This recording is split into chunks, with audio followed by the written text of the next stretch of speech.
1988. O ar úmido de São Paulo grudava na pele de Isabela Duarte, uma jovem antropóloga de 27 anos, enquanto ela se aproximava do cemitério da Consolação.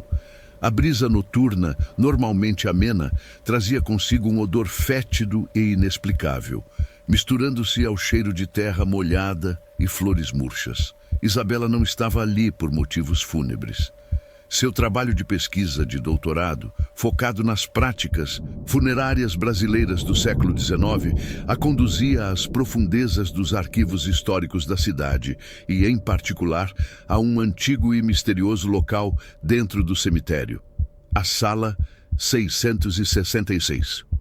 Rumores obscuros a envolviam, contos sussurrados de guardiões noturnos e velhas enfermeiras que mencionavam rituais antigos e eventos inexplicáveis. Isabela, cética mas fascinada, buscava comprovar ou refutar as lendas que gravitavam em torno desse lugar esquecido. A oportunidade surgiu através de um contato inesperado. Seu avô, Adalberto, um respeitado historiador já falecido, havia deixado em seu testamento um acesso exclusivo e temporário a essa sala. Acesso esse que nunca havia sido utilizado. Uma chave enferrujada, com uma inscrição enigmática, era a única pista que ele deixara para desvendar o enigma da Sala 666. Ela sentia uma mistura de excitação e apreensão.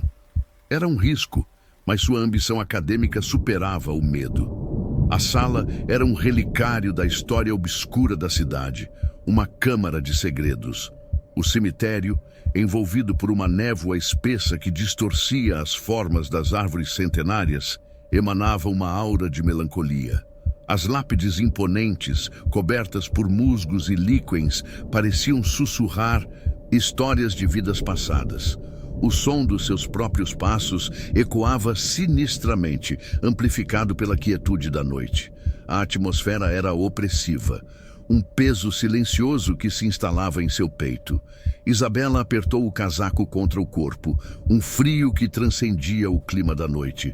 Ela estava sozinha, a única alma viva naquele labirinto de túmulos, imersa numa atmosfera de profundo mistério. A lua, escondida atrás de uma grossa camada de nuvens, lançava sombras longas e distorcidas, transformando as formas familiares em figuras monstruosas. O conflito interno de Isabela se intensificava a cada passo. A jovem pesquisadora, sempre guiada pela razão e pela lógica, sentia-se tomada por uma onda de inquietação irracional. A pesquisa, inicialmente uma busca objetiva por dados históricos, transformara-se numa jornada para o desconhecido, uma incursão em um território onde a fronteira entre o real e o sobrenatural se tornava tênue. Ela questionava sua própria coragem, a sanidade de sua busca. A chave fria em sua mão parecia pulsar com uma energia estranha, uma energia que lhe transmitia uma mistura de temor e fascínio. Apesar do medo, a curiosidade a impulsionava para frente, para a descoberta dos segredos guardados na Sala 666. Finalmente, Isabela localizou a entrada da sala. Uma porta de madeira escura e imponente, quase totalmente oculta pela vegetação. A madeira parecia apodrecida, marcas do tempo e da umidade.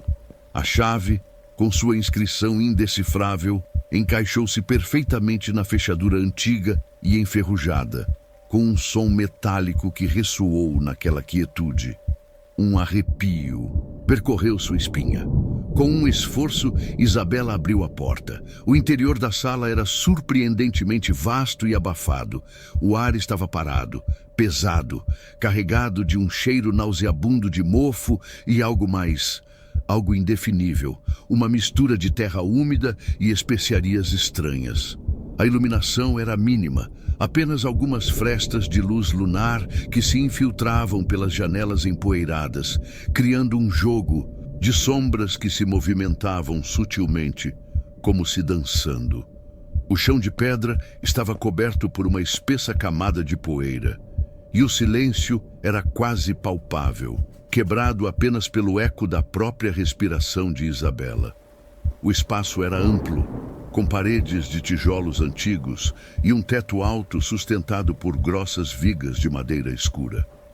No centro da sala, um objeto singular chamava sua atenção. Um altar, improvisado, composto por uma mesa de pedra sobre a qual se encontravam vários objetos estranhos. Um crânio humano, ossos antigos, livros empoeirados com capas de couro desgastado e um conjunto de ferramentas com inscrições estranhas.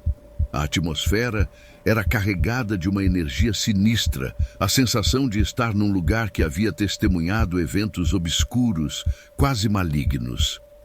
Isabela, com uma lanterna em mãos, começou a examinar os objetos sobre a mesa. Os livros, escritos em latim antigo, pareciam conter rituais e encantamentos. Uma das ferramentas, uma espécie de adaga retorcida, parecia emanar um frio penetrante, quase como gelo. As inscrições, embora ilegíveis à primeira vista, evocavam imagens de rituais pagãos antigos. A jovem antropóloga era tomada pela admiração, mas também pelo medo. Enquanto analisava um dos ossos, longos e finos, estranhamente bem preservados, notou algo que a fez parar. Inscrito no osso, em uma linguagem que parecia ser uma mistura de símbolos antigos e caracteres modernos, estava uma data: 1922, a mesma data da morte de seu avô. A relação entre eles ainda era um mistério, mas essa coincidência gerou um frio na espinha. Ela sentia um desconforto, crescente como se fosse observada. De repente, o silêncio foi quebrado por um ruído fraco, quase imperceptível, vindo do fundo da sala. Isabela congelou, seus sentidos em alerta máximo. O coração batia forte no peito. O som se repetiu, mais alto desta vez, um arrastar lento, arrastado, como se algo estivesse se movendo pela sala. Sua respiração estava presa na garganta. Ela girou a lanterna, vasculhando a escuridão. Então, um brilho, vindo de um canto escuro, chamou sua atenção. Lá, em meio às sombras, uma figura surgiu lentamente. Não era um fantasma como ela esperava ou temia.